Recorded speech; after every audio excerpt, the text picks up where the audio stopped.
And now, live from the Macon studios of News Talk 940 WMAC, it's Your Money. Good morning, Middle Georgia. Welcome to Your Money. And we are Randy and Sherri Goss with Rosenberg Financial Group. And as financial advisors, the main thing that we do is provide retirement planning advice and manage our clients' investment accounts. So if you're looking for a financial advisor, please contact our office and set up your complimentary consultation. Our number is 478-922-8100, and we have offices in Macon and Warner Robins for your convenience. To find out more about us, visit our website, retireandrelax.com, where you can read a number of special reports and listen to past radio show broadcasts. And you can sign up to receive our digital feeds, which provide great information on various subjects in a short video format. We also offer free seminars. So if you're looking for a guest speaker for your community or civic or church organization, give us a call and we'll get you connected with Sherri. If you'd like to call into the show today, 478-742-0940 is the number. And as always, you can send me an email to randy@rfmoney.com, and we can cover your question in a future broadcast. So good morning, Sherri. Good morning. Good morning, Neil. How are you? Okay. I know you don't have a microphone over there, so he's saying hi to everybody. So let's talk about a little bit about 2023 and your money. So your cash is earning 5%. So is it time to move it? Playing it safe paid off for investors in 2023. Now it could be the time to make a move. Americans piled into safe guaranteed returns provided by cash and cash-like investments in the past year. Money market funds and high-yield savings accounts each had inflows, with households adding more than $651 billion to money market funds in the second quarter compared with last year, according to the Federal Reserve data. Driving the decision to take money out of stocks and bonds and into cash was the Fed. The campaign of interest rate increases from the Fed pushed the returns of money market and similar securities higher. In many cases, investors figured grabbing an easy guaranteed 5% annual return on their money was a no-brainer, and it was. While there was no guarantee, and that being the key word here, that the Federal Reserve is done raising rates or will cut them on a preset schedule, but now they are at least pausing. And as history suggests, it may pay to make more moves now before a possible first rate cut. Stocks and bonds both tend to perform better in a pause before rate cuts than after, according to an analyst from BlackRock. Since 1990, stocks purchased in the 6 months after the first rate cut in the cycle have returned an annualized average return of 15%, compared to a 21% return for investments made during the pause.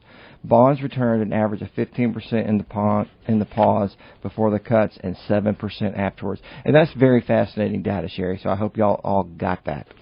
So U.S. inflation numbers Tuesday, sometimes boring and predictable, can be a good thing. The latest Consumer Price Index report wasn't flashy by any means. The inflation gauge that measures price changes for a basket of goods and services ticked down slightly to 3.1% for the 12 months that ended in November, according to the Bureau of Labor Statistics. Don't you wish you worked there? Oh, yeah. Bureau of Labor Statistics. I bet it's really fun. The latest CPI report largely came in exactly as economists expected and served up another piece of evidence that high inflation is very slowly but surely abating. More about the Fed. With the national debt near $34 trillion, a pause in rising rates will at least temporarily relieve some pressure on the borrowing costs of the federal government as it rolls over debt and borrows new money. Of course, the government has benefited for decades from a secular decline in interest rates. While rates might rise cyclically during an economic boom, they've been moving steadily lower long term. U.S. oil production is having a blockbuster year, and 2024 could see fresh highs, putting more pressure on Saudi to regain control over crude prices. Analysts at Rapidan Energy estimate U.S. output will average 13.3 million barrels a day next year, up from 2023's average of 13 million and above, so just slightly higher. That comes as U.S. oil giants ExxonMobil and Chevron recently announced increases in their capital expenditure budgets for 2024 as they pour more money into the Permian Basin, which is the epicenter of the shale boom. The record supply of U.S. oil has coincided with output cuts from OPEC plus nations like Saudi and Russia, which have been struggling to lift oil prices. That's got some experts warning that the Saudis may reverse course and instead flush the oil market with a flood of supply like they did in 2014, which was a big mess, when Riyadh sought to drive out U.S. producers from the market by sinking prices and making output less profitable. And I want us to get to a point where they can't control us. I do too. That's what I want. That's all I want for Christmas. That's a small ask. I mean, that's gonna be a giant bow. I have other asks, but that's in the top 10. I'm sick and tired of them being in control of this market. I agree. And messing with us. Anyway, let's talk about biodiesel. Renewable diesel made from animal fats and plants is fueling trucks on both coasts. And this is really nothing new, but it's making a resurgence. New York City said this past week that its heavy vehicles like garbage trucks and ambulances will be running on renewable diesel by the end of June. New York officials believe that in the biofuel so much that they're willing to pay up for it. The first shipment sent by a barge from Louisiana in September cost $4.81 per gallon, and diesel retail prices at the end of September was $4.59, so they're paying more, obviously. In California, biofuel accounts for over half of the diesel consumed. Renewable diesel supply has been soaring. At the start of 2023, U.S. plants could make 3 billion gallons annually, up from 1.75 billion in 2022. Progress. Let's go to the phones. Good morning. You're on with Randy and Sherri. Good morning. Good morning. How my favorite two people? Good, Robin. I bet you're in a good mood. Yeah. Perry won. I bet you are wearing a red hat with a white trim. You are absolutely right. Well, a little off, but anyway. Hey, you don't have Bailey in there this morning. You got no, not today. Not today. She's back with Mom and Dad. She was extremely good fortune. I ain't gonna say luck because luck is almost like Lucifer. You know, Lucifer. But one thing I would like to say there is that the stock market was at an all-time high, right. and Perry won. You haven't said Perry won. Yeah, Perry won the state championship and 4A, and also Folk Valley State. They won down in Florida. Good deal. That's fantastic. So it was everything was going great, so we got to have Bailey back on there again. Now, you know, she has come so far. You know, all kids do. You know, when they're young, they come out and they're just demanding, right? So, but now she's reading and she's helpful. She likes to cook. She smiles. She hugs everybody. She likes to sew. Yeah, I mean, she is the friendliest little kid you'll ever meet. So. We had a blast with her last weekend. It was fun. Well, okay, well, I'm not going to hold you. I just wish you all a Merry Christmas, and we'll just talk to you next week then, okay? Excellent. Thank you, Robin. Have a great one. All right, we'll see you. Okay, Bye-bye. Bye. All right. Back to biodiesel. Rudolph Diesel was the inventor of the diesel engine in 1897. I didn't know this. You didn't? I didn't know it was actually named after a person. I've never heard of this. Well, he experimented with using vegetable oils as fuel in his engines. Fuel made from vegetable oils and animal fats, we call biodiesel today, is named after him because it is mostly used in diesel engines. Biodiesel meets the American Society for Testing and Materials specifications and is approved for blending with petroleum and diesel distillates. Biodiesel is produced by esterification of explain that. It's mixing. It's putting bubbles in it. Okay. Great. I'm kidding. Vegetables and oil fats. Vegetable oils, mainly soybean oils, are the main feedstock for U.S. biodiesel production. This is pretty interesting here. Other major U.S. biodiesel feedstocks include animal fats from meat processing plants and are used and or recycled cooking oil from yellow grease or restaurants. Rapeseed oil, sunflower seed oil, and palm oil are also major feedstocks for biodiesel production. This is what I thought was interesting here. Algae are potential sources for biofuel. Algae contains pockets of fats that help them stay afloat, which can be collected and processed into biofuel. The feedstocks are used for biofuel production can affect the physical properties and uses of biodiesel. If you want to learn more about this, go to EIA.gov. their website. That's the U.S. Energy Information Administration. So I love the use of restaurant grease for this. It's one less thing to go to the dump. It is. I found a website called nationalwaste.com, and here's a quote. A recent study showed that 30% of yellow grease gets turned into biofuel, or about 113 million pounds a month. The demand for refineries for cheap raw materials has caused the price of used cooking oil to increase 230% since 2000. Yeah, a lot of times this stuff is taken from restaurants and it's also turned into soap. Which is a disgusting thought. Yeah, I love it because when the recycled grease from like restaurants makes its way to the vehicles, it smells more like the restaurants, like a fried chicken or whatever. And that was the big joke for a long time, that wow, you can tell which car is using the bio. Because I forgot about that. Yeah, so it's pretty fun. Yeah, it's pretty funny. So mail theft. A client brought this to my attention this week, and I had to go down the rabbit hole because I had no idea that it's a growing concern for the USPS. I was talking with a client. We talked about people stealing mail out of mailboxes, which is a problem that is getting worse every year. So we are working on getting all of our clients paperless and on direct deposit. We're about 99% there.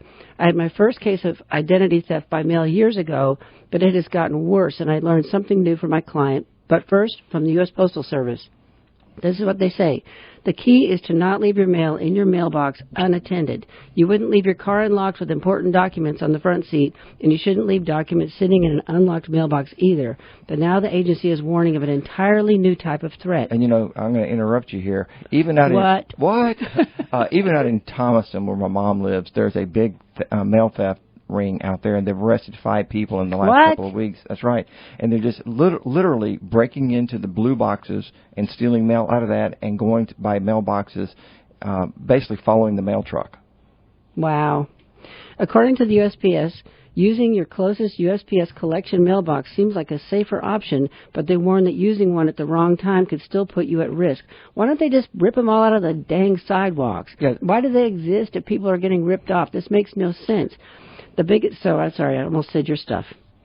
Anyway, the biggest variable enticing these criminals to steal are customers depositing mail into the blue collection boxes after the last collection of the day or during Sundays and federal holidays, USPS said in a release.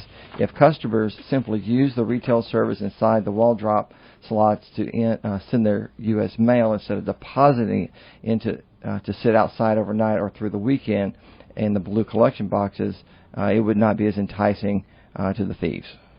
So my client told me it is easy to get a key made to unlock these boxes, which I didn't confirm, so I don't know why the U.S. Postal Service isn't making it harder to break into them. But we showed up here for the radio show one day, and that blue box downstairs was torn apart. I mean, somebody just ripped the top off of it to get to whatever. So they didn't and that was need the FedEx box.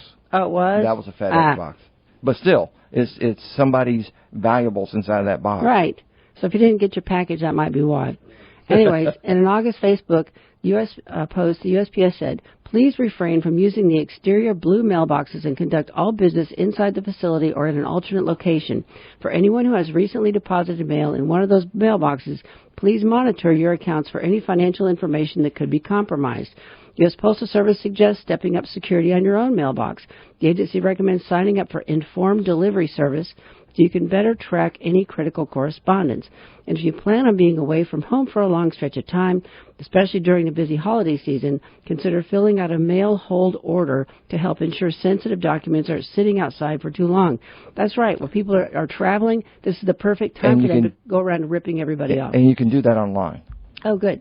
So if you still want to mail checks, drop them at your local UPS store or inside the PO to be safe. And go paperless on everything that you can. And if this overwhelms you, get a family member to step up and help you do this, because this is not going to get better. That's right. It's only going to get worse because they make money. Right. And they're going to keep doing it. Yeah, and it's your information's out there for any thief to get. And our vast research department just handed this to me. It says Georgia ranks #1 in the U.S. in identity theft. Which doesn't surprise me the way things are going. According to the publication from the Consumer Affairs Department, identity theft has jumped 584% over the last 20 years in Georgia. And we're #1. Yay. So, anyway. Good grief. Anyway, be safe with your stuff, folks. That's the biggest message from this. let's see here. You know, when Steve Rosenberg started this firm, he was big into estate planning, trust, and annuities. By the time Sherri came on board, he had moved to fee-only asset management and did not want her doing annuities and insurance or anything else. And the tax exemption for estates had increased to the point where the type of estate planning he had done in the past was no longer necessary. We have recently had a number of clients, because of the interest rate and the inflation, and prospects have asked us for quotes on annuities as they are scared of the markets and want to have want to have their savings to earn a fixed and guaranteed rate. So I've never had so many people ask me for this ever. Thankfully, Jonathan Eisner came on board back in July when this sort of ask really picked up, and he and Randy have been able to handle these requests with clients and prospects. And here's why I'm mentioning this, though. You may have been placed into an annuity many years ago, and it was kind of a set-and-forget-it deal. The reason I'm bringing it up was that we are seeing prospects who are in annuities that are only paying 1 to 3% interest a year, and the rates are now up. So if you'd like to have us review your current annuity, please call our office at 478-922-8100 and ask for an appointment with Jonathan. He's not going to try to sell you anything, and he'll be objective and reviewing what you currently have and requesting quotes for rates of what you can possibly move into. He's a very kind and honest guy, and we don't want to make him have a big head, but he really is, and you'll enjoy meeting with him. Currently, we are going through all of our clients' annuity contracts and reviewing what they are earning and reaching out to them and asking if they would like us to research products that could pay them a higher fixed return. So call Jonathan, if this is something you would like for us to do for you. Another thing that you may want to consider is to pull your contract and all of your investment accounts and life insurance policies and look at your beneficiaries and make sure they are still correct. Yes, please do this. I've mentioned this before because years ago I was in the group insurance business before I became a financial advisor, and I went into companies and signed employees up for life and disability insurance. Almost every young man made his mother the beneficiary. And guess what?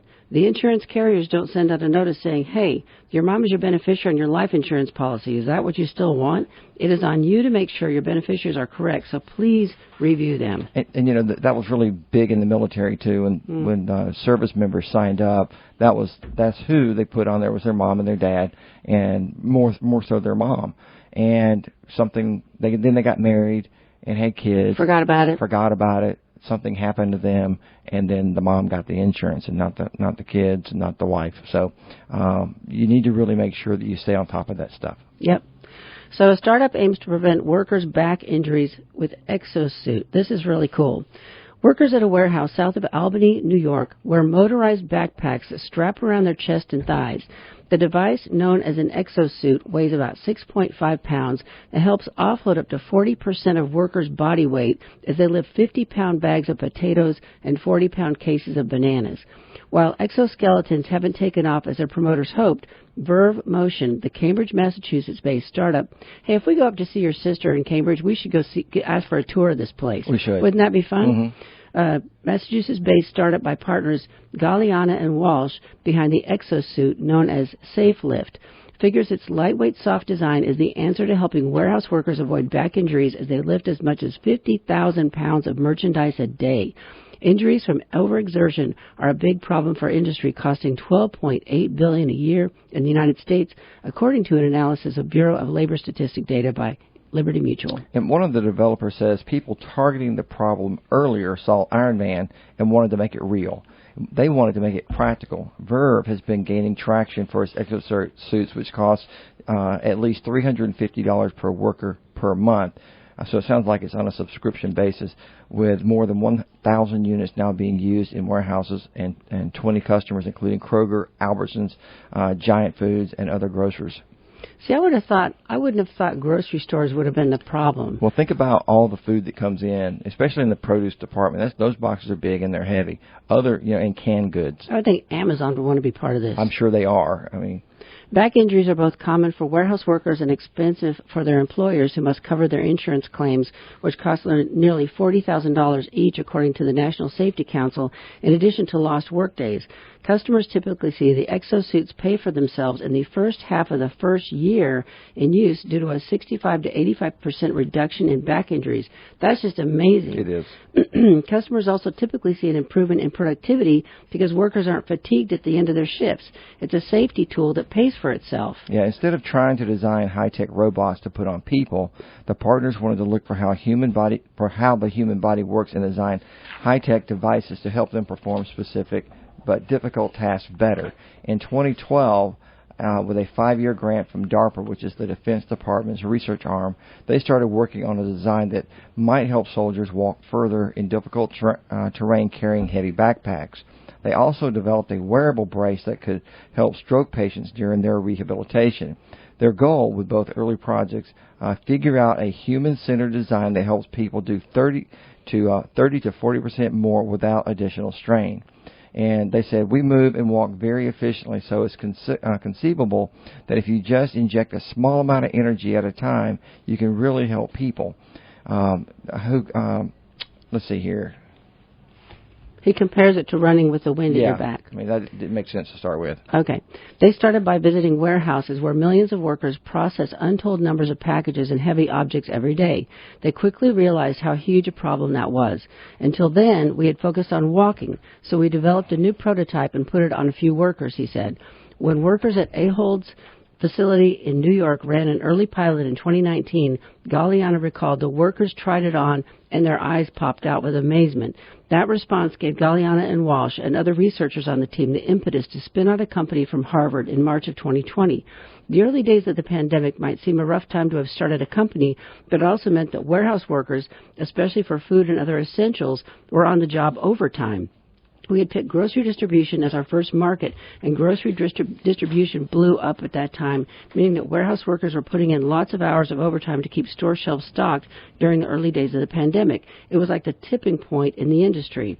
Verve plans to scale up operations in the U.S. with both new and existing customers.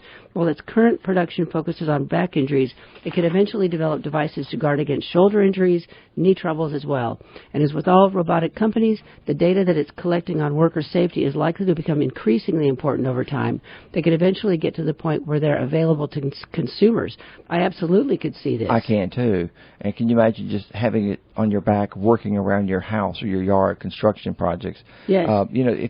I like this kind of stuff, and I look at it online quite often. The military, DARPA, when they were developing it, they were creating exoskeletons that basically you stepped into the skeleton, and then you were controlling it, and you were able to pick up incredibly heavy objects and jump over stuff and run twice as fast, 3 times as fast. Incredible. So I love what these guys are doing. They're making it so that the average human being can use something like this to help them in what they're doing without having a $200,000 suit that they have, or exoskeleton. Without becoming disabled. I mean, that's the big thing for me. Yep. Is you go on this, I mean, you mess up your back, you're done. Yep. So, anyways, I think that's really cool. All right, so let's talk about some hybrids here. Let's talk about automakers and why they're turning to hybrids in the middle of the industry's EV transition. As sales of all electric vehicles grow more slowly than expected, major automakers are increasingly meeting their customers in the middle. More and more companies are reconsidering the viability of hybrid cars and trucks to appease customer demand and avoid costly penalties related to the federal fuel economy and emission standards. The shifting strategies run counterintuitive to industry-wide EV messaging of recent years. Many auto companies have begun to invest billions of dollars into all-electric vehicles, and the Biden administration has made a push to get more EVs on U.S. roadways as quickly as possible. The hybrid vehicles, those with traditional internal combustion engines combined with EV battery technologies, could help the automotive industry lower fuel consumption and emissions in the short term while easing consumers into the whole electrification deal. And sales of traditional hybrid electric vehicles, or HEVs, such as the Toyota Prius, are outpacing those of all electric vehicles in 2023, according to Edmunds. HEVs accounted for 8.3% of U.S. car sales, about 1.2 million vehicles sold through November of this year. That share is up 2.8% percentage points compared with the total sales last year. EVs made up 6.9% of sales heading into December, or roughly 976,000 units, up 1.7 percentage points compared with total sales last year. Sales of plug-in hybrid vehicles accounted for only 1% of U.S. sales through November. Hybrids can also cost less and relieve many concerns typically associated with EVs, such as range anxiety and lack of charging infrastructure. I really wouldn't want range anxiety. I don't need that at all. Me either. I've had enough anxiety of other kinds. Right. I mean, that's the last thing I want to have to do when I'm planning a road trip is to figure out where the charging station. And then you get there and the charging station's dead. Yeah. Yeah, I don't need that. Well, the average hybrid this year costs $42,000, according to Edmunds. A little bit more than that, actually. That's below the roughly $59,400 average for an EV, $60,700 for a PHEV, and $44,000 for the traditional vehicle.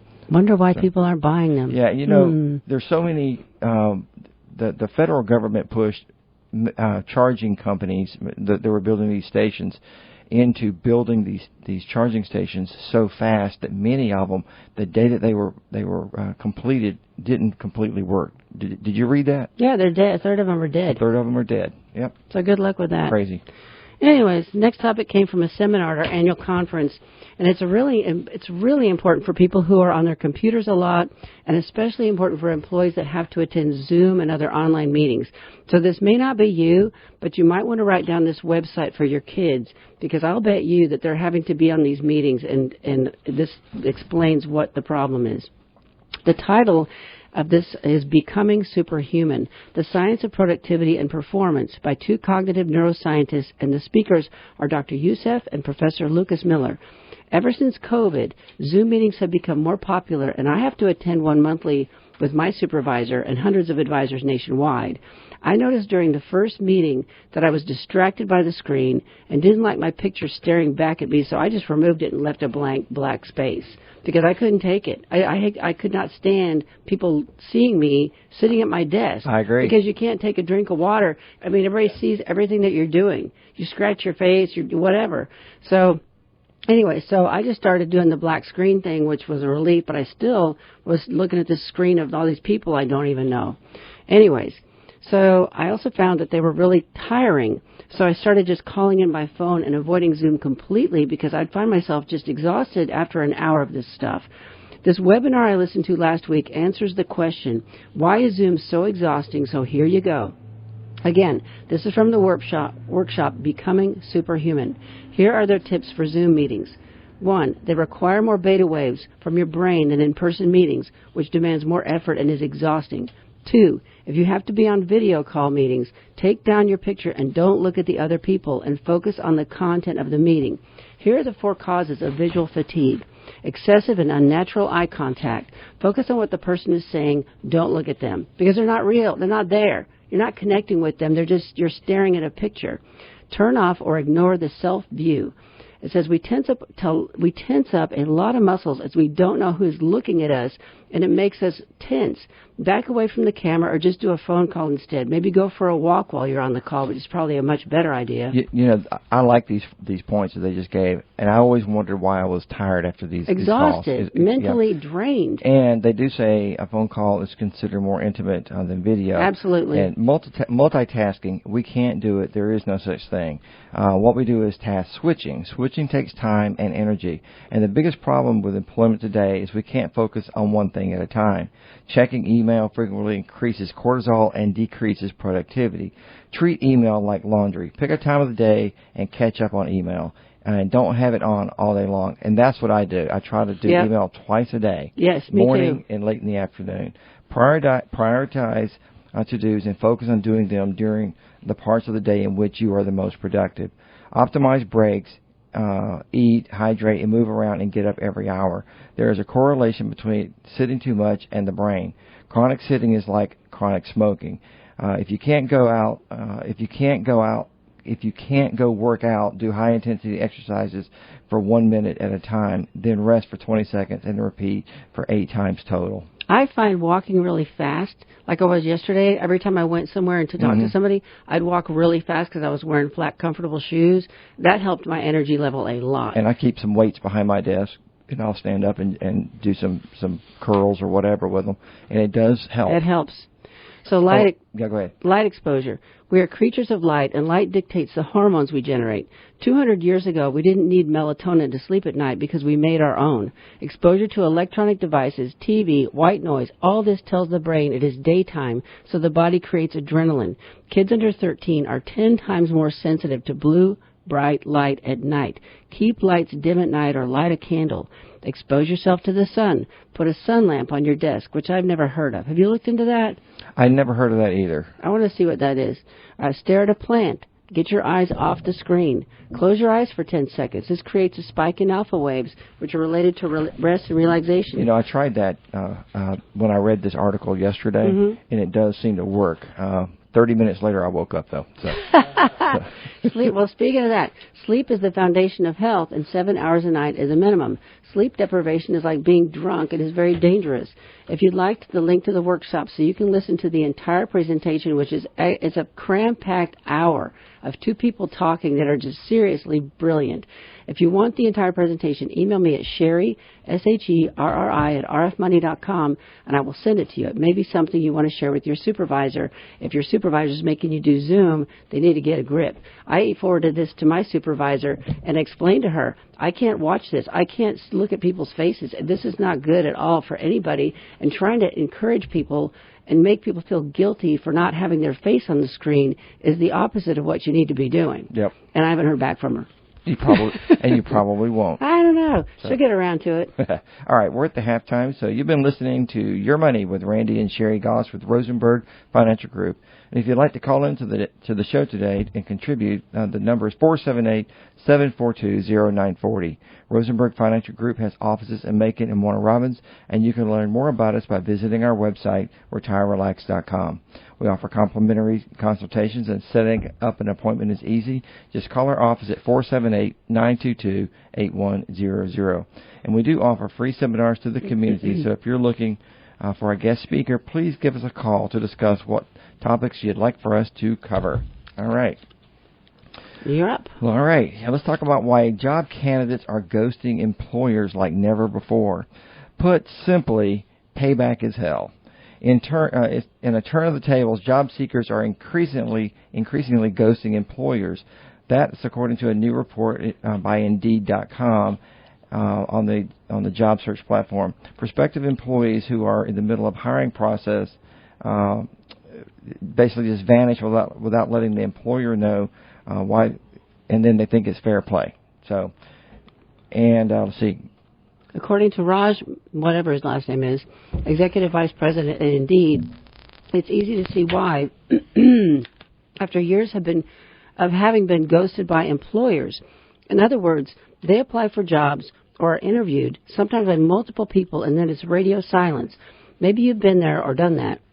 More than half of the employers, 57%, say ghosting had never happened to them prior to the past 12 months, according to the Indeed findings pulled from a survey of 4,500 job seekers and employers each. Of course, my throat's choking up now. In the U.S. and the U.K. and Canada. A whopping 7 in 10, 70% of U.S. job seekers say they feel it's fair to ghost employers, according to the data.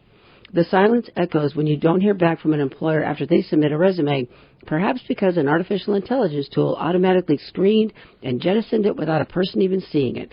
Or it could be an even more personal blackout following a job interview or even severe, stressful rounds of interviews. That's crushing. What? Am I out of order or something? That doesn't make any sense. Let me see here. Per the latest research from Glassdoor, the website where current and former employees anonymously review companies, the total share of interview reviews from users that mention ghosting by employers has more than doubled since the pandemic in February of 2020. The finding draws on over 1 million interviews posted by the U.S.-based job seekers between 2016 and 2023. Interestingly, though, candidates who scored an interview with a hiring manager through a recruiter were 1.4 times more likely to be ghosted than candidates who simply applied blindly online. Job seekers who landed that one-on-one interview via a referral were less likely to be ghosted, but not entirely. Job seekers are simply saying that two can play this game. So I totally get it. I do too. Yep. So this is from Fortune magazine. The graying of American workforce continues. Almost 20% of Americans aged 65 and older were employed this year, according to a new report from the Pew Research Center.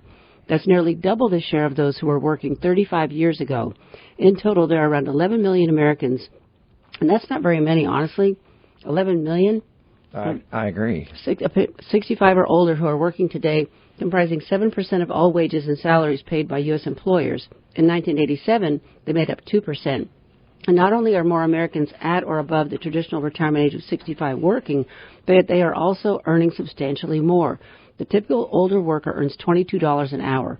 Their wage growth, some of which can be attributed to their working longer hours than older Americans did in the past, has outpaced that of workers aged 25 to 64 over the same period, according to Pew, which is based on data from U.S. Census Bureau Current Population Survey.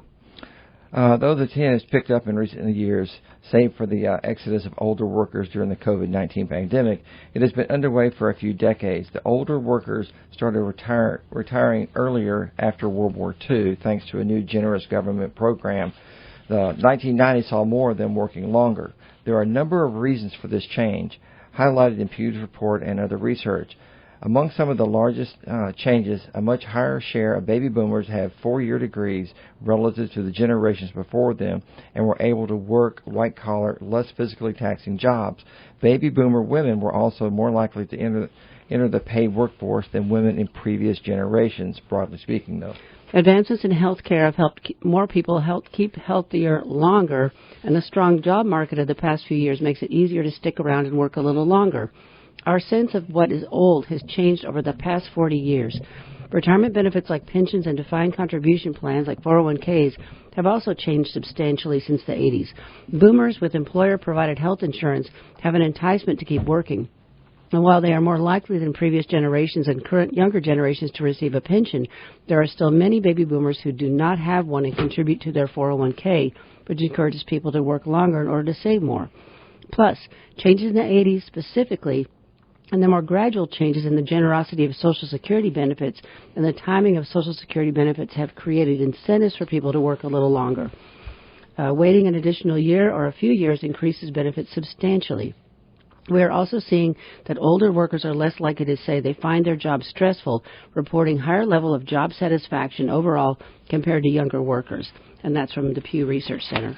Another big change, the U.S. is aging as a society, as are many other parts of the world. That means that the higher share of workforce will be older because a larger share of the population is, compared with 1980s. There's going to be more older people doing everything, working, traveling, eating out. It's an unavoidable trend. That said, the median baby boomer turns 70 this year. They are slowly but surely reaching the upper limit of when it makes sense to keep working. In fact, Glassdoor projects Gen Z will overtake boomers in the full-time workforce next year. So I am 62, and I cannot imagine not working. I would lose my mind. If we're all living longer and can have a job we enjoy doing, I don't see this trend going away at all. I agree. Why? Yeah. Why would it go away? But then again, we do meet people all the time who say, I am done, and some of these people haven't even reached 60. And that's kind of scary. And if you're going to retire, if you want to be out of the workforce by the time you're 60, you better save up money because it still takes the money has to last you another 30 years right. likely. That's right. Don't plan on dying early. That's right. I had a case of that this last week. I had a couple that is taking money out at a rate that is too high for me, makes me nervous as anything. And I told them, and they said, we're going to be dead in a few years. I said, why do you think that? Well, our parents were dead by X date, by X age. And I said, that means nothing. You're healthy. There's nothing wrong with you. I mean, there's no reason for you to be dead in a few years. You can't keep spending and guaranteeing yourself that you're going to be dead. You have to focus on longevity. What if you live another 10 years and you don't have any money? That's right. So Anyway, shifting gears, I ran across a very interesting article this week concerning the future of cars. And I'm not talking about the electrification of the automobile industry. This is something much more interesting and intriguing. How about a car that could change color or add racing stripes or pay for your meal at a drive-through window? As cars become more connected and advanced, they will act more like smartphones. Automakers are moving towards electric power and simultaneously ramping up our cars' connectivity. adding features, interfaces, and operating systems familiar with our smartphones and tablets. So all this connectivity comes with potential pitfalls. Broadly speaking, security and updates could be a challenge. As vehicles become more connected, they will become more vulnerable to attacks simply because they have more attack surfaces. But all of these will spur substantial changes in how we personalize and travel in our cars. So let's get past the security and updates issue and look at some of the new and surprising ways that we might use our automobiles. Emergent technologies may enable new uses for cars' exteriors. BMW has created an experimental surface coating impregnated with digital ink, similar to what you use in e-readers such as Kindles. When current is sent through the film, it can create pixelated patterns, and these patterns can be static or moving in a 32-color spectrum. And it accomplishes this with limited drain on the vehicle's electric system.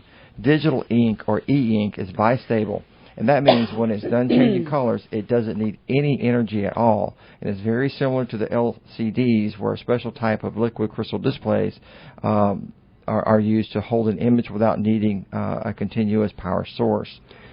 So this tech has numerous practical applications.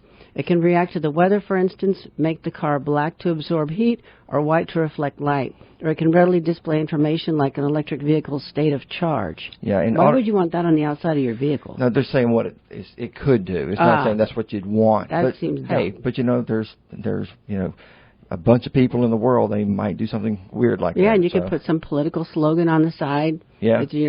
But there's other things too. In automated cars, it could also communicate intent with other humans on the road. Like if a vehicle is stopped to pick up a passenger or is about to pull away. In today's world, we call that blinkers. Your car could become a rolling billboard for a fee, of course. Making your car a rolling billboard may appeal to some, but the industry's play on this idea is the personalization of your car and the joy you get from creating a truly custom ride. Yeah, and if you think about the cars you see driving around Macon, there's like a lot of these are like the Crown Victorias, and they have the big 24 rims on it, and the catalogs and all the different. Yeah, people are doing that now. They're not getting paid for it, but they're just identifying. They're making it their own creative custom. So, anyway, I think this will be a criminal's ultimate getaway car, though. You show up to rob a bank and in a white Camaro, and you pull off with your bag full of cash, and as soon as you're around the corner, you turn it to a red Camaro. And the police would go nuts. I mean, next. Well, that's right. It's all going to be trackable somehow. It would have to be. Anyway. Your next would be using your car as your wallet, and I think that's frightening to me. I think it's frightening too. Either way, radio frequency identifying tags. This is really nothing new, but having your car this is kind of weird and scary to me. Anyway, your car would be linked to your credit cards, and as in Z-Pass. So if you're going down the highway, your car would automatically be used to pay for the tolls and bridge crossings. But soon you may be able to use your vehicle like a rolling credit card to make purchase directly from the driver's seat. This emerging category of in-car payments is already being used in automotive-related categories like parking, gasoline, and electric vehicle charging. Automakers are looking to expand this capability into other areas as well. Volvo's Vice President of Consumer Product Technology said that they believe there is an opportunity in the drive-through space. However, they see it as the future of the digital car from a much broader scope. They believe if you're in the driver's seat, you could be paying for anything, and that would just make your life easier. Of course, your car's navigation system could also push out commercial promotions based on proximity to advertising partners. It might show deals like, you're close to a Starbucks. Here's 20% off. I think that's pretty cool. I mean, I guess you have to have a printer in the car, too, or maybe carry it in off your phone. I don't know. But the goal here isn't solely convenience. Retailers and car companies could both make commissions when the in-car purchases are made. Deal. That's the real deal right there. And then there's over-the-air updates. Vehicles will increasingly be defined by their onboard software systems, enabled for Wi-Fi and cellular signals. This means that automakers develop as automakers develop upgrades and fixes for the car systems. Fresh codes can arrive over the air or OTA, and cars can download them overnight, like smartphones, and receiving like your smartphone receiving an operating system update. So, this could drastically shift the link between consumers and cars. A lot of things that in the past would have required a customer to go to the dealership service center could be handled by an OTA update, just like your smartphone. Yep.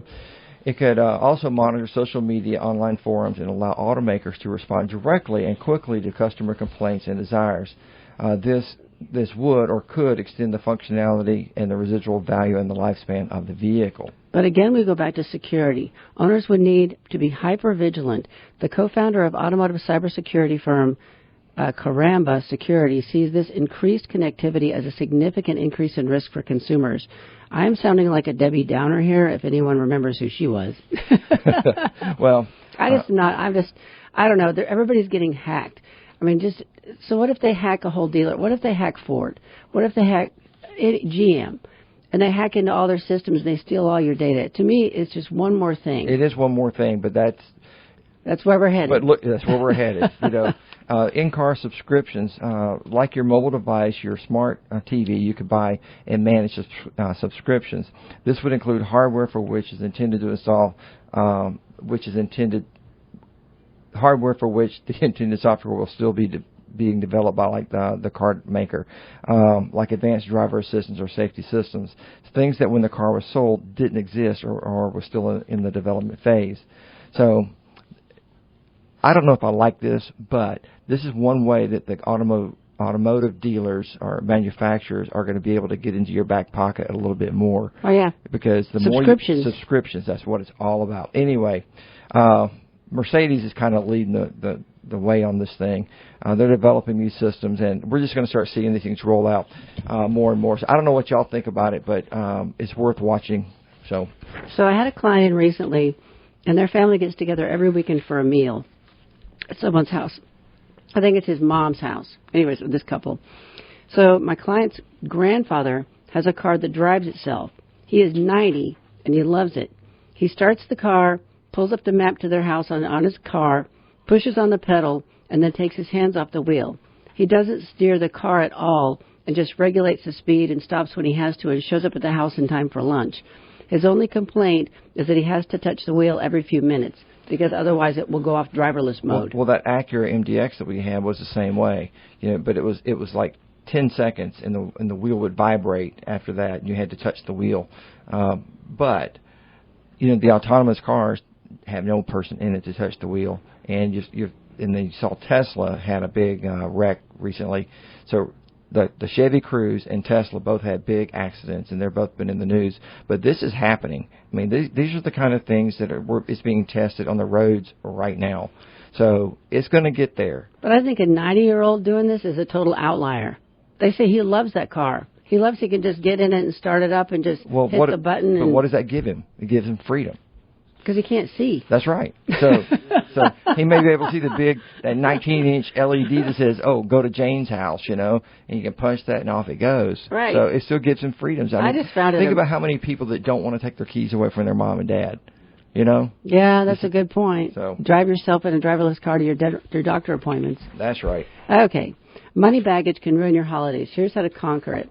And we don't have a whole lot of time. We may not get through this. 7 minutes. But anyways, we'll see how far we get. And I know we've talked about some of this before, but I thought this was a really good article. The holiday season is prime time for worrying about money and dredging up old financial fears, but there are ways to cope, experts say. The holidays can dredge up all the negative thoughts, fears, and feelings we have about money. Financial therapists told Market Watch. Here are some strategies to cope. You're racking up credit card balances on plane tickets and stocking stuffers.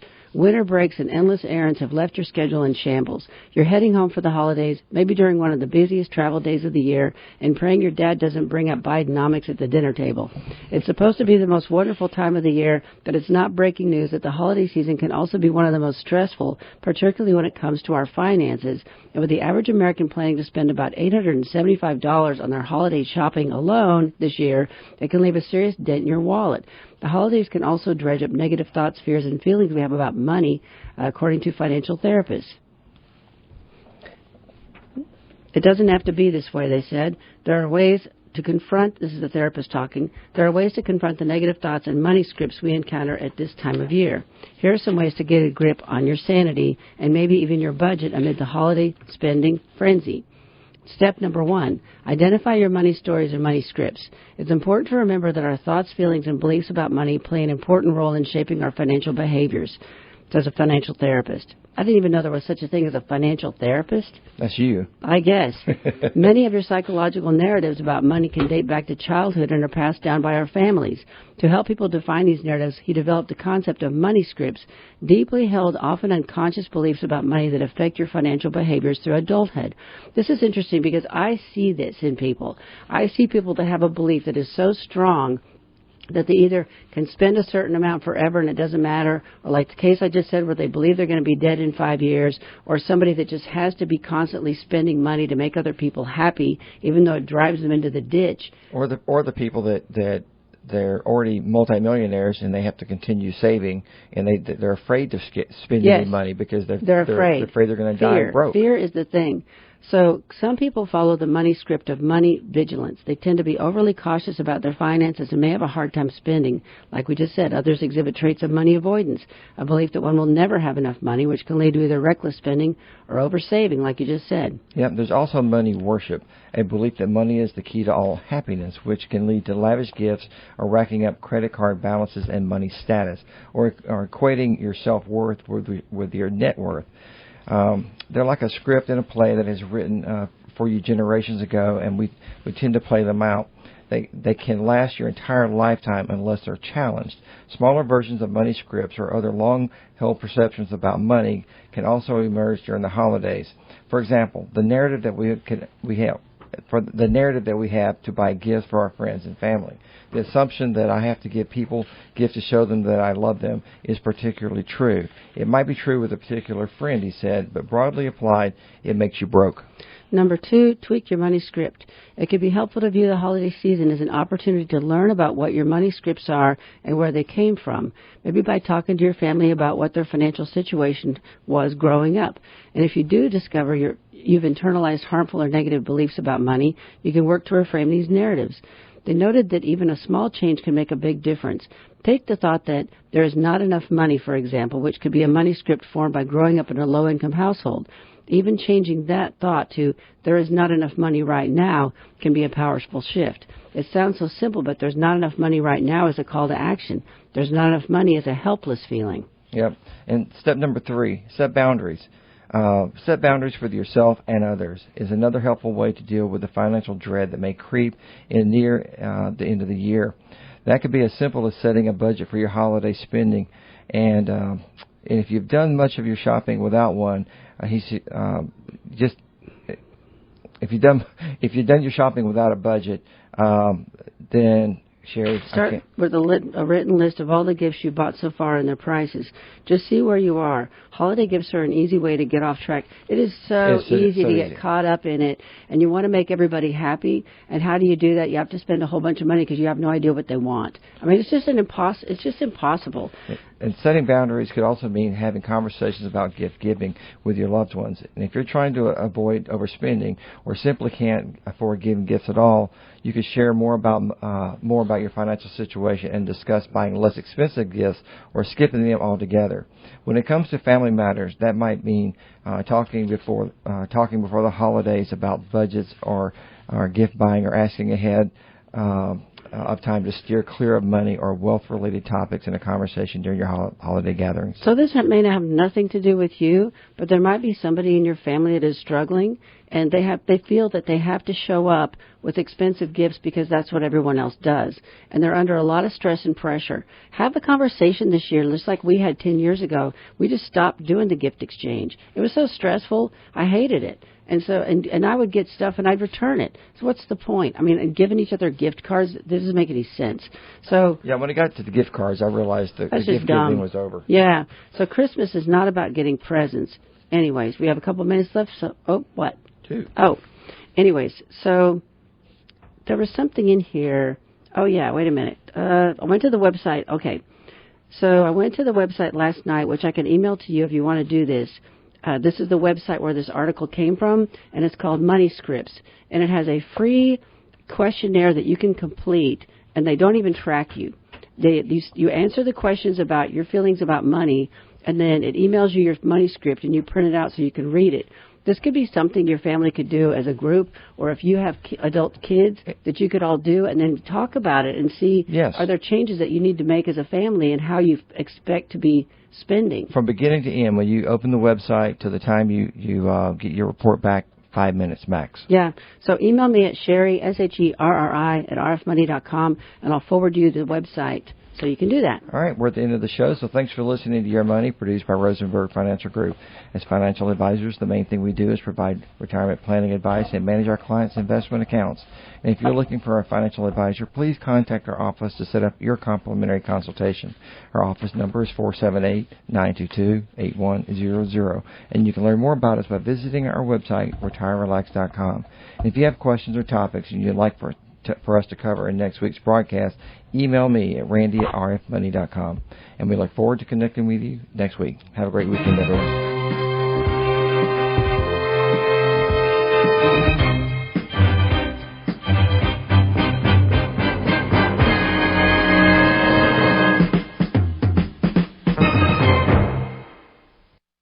Securities and investment advisory services offered through Osaic Wealth Incorporated, member FINRA SIPC. Osaic Wealth is separately owned, and other entities and or marketing names, products, or services referenced here are independent of Osaic Wealth.